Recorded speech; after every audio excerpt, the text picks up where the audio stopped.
Assalamualaikum, Shalom, Om Swastiastu, Namo Buddhaya, dan salam sejahtera buat kita semua.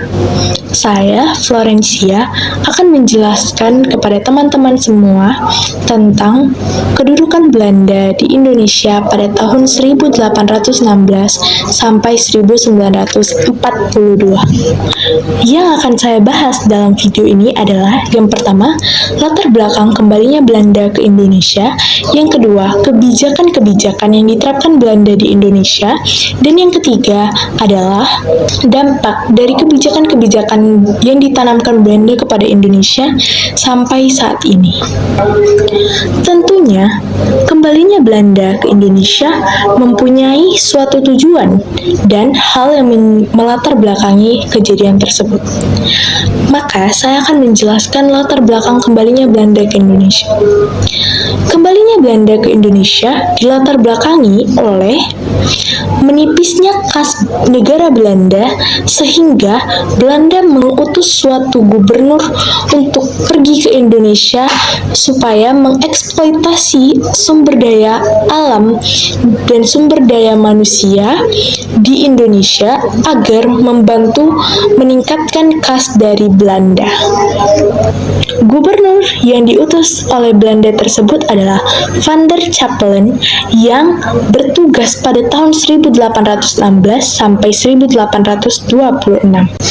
Dan para gubernur-gubernur itu tentu saja mempunyai tujuan yang sama, yaitu untuk menggunakan sumber daya yang ada di Nusantara demi menutupi kas Belanda.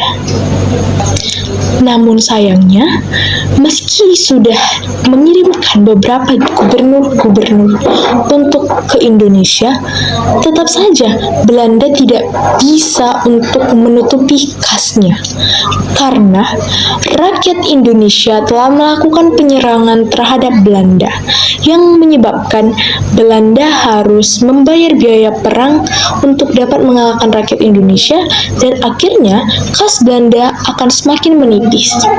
Melihat kejadian itu, Belanda mengirimkan satu gubernur jenderal untuk datang ke Indonesia. Gubernur itu adalah Johannes van den Bosch. Gubernur van den Bosch ini ditugaskan untuk menutupi kekosongan kas dari Belanda dan juga menyelamatkan negara mereka dari kebangkrutan.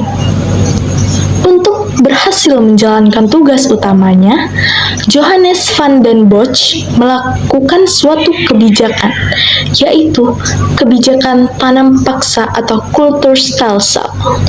Kebijakan tanam paksa adalah kewajiban rakyat menanam beberapa tanaman wajib dari Belanda untuk diserahkan kepada Belanda demi menutupi kekosongan dari kas Belanda tersebut dan menyebabkan keuntungan kepada Belanda. Beberapa kebijakan penting dari Kulturstelsel ini adalah yang pertama, setiap rakyat wajib menyisihkan 1/5 atau 20% dari semua tanahnya untuk ditanami komoditas ekspor seperti tebu, kopi, dan tarum. Tanaman-tanaman tersebut akan dijual kepada Belanda dengan harga yang sudah ditentukan. Yang kedua, rakyat yang tidak memiliki tanah wajib untuk ikut mengelola di pabrik pertanian pemerintah. Yang ketiga, waktu pengerjaan tanaman Kulturstelsel tidak boleh lebih dari tumbuhnya padi, yaitu harus kurang dari 3 bulan.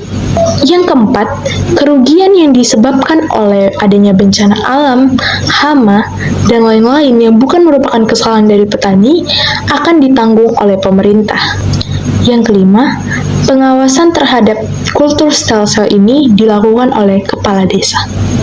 Selain disuruh untuk menanam tanaman, ternyata masyarakat Nusantara juga dibutuhkan tenaganya untuk membangun infrastruktur yang menguntungkan Belanda.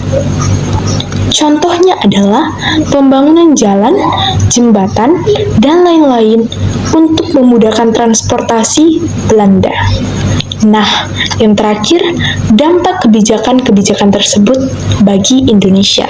Yang pertama, meningkatkan pembangunan infrastruktur. Seperti yang kita ketahui, ketika masyarakat Indonesia telah membangun suatu infrastruktur untuk Belanda, itu juga bisa menjadi suatu akses transportasi yang dapat digunakan masyarakat Nusantara juga.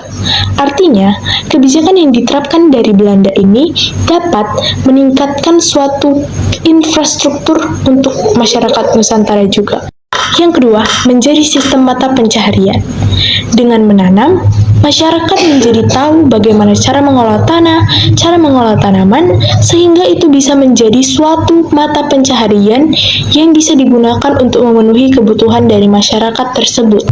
Yang ketiga, adanya eksploitasi. Seperti yang sampai saat ini terjadinya eksploitasi terhadap karyawan-karyawan. Sama seperti yang dilakukan oleh Belanda, bahwa Belanda mengeksploitasi tenaga kerja dari masyarakat Nusantara dalam menanam dan membangun suatu infrastruktur yang menguntungkan mereka. Yang keempat, terjadinya kerusakan lingkungan.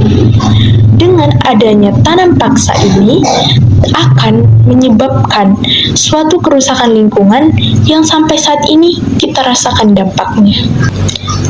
Teman-teman, kita sudah sampai di penghujung. Terima kasih telah mendengarkan video saya dari awal sampai akhir. Kiranya, apapun yang saya sampaikan di dalam video ini dapat berguna menambah wawasan teman-teman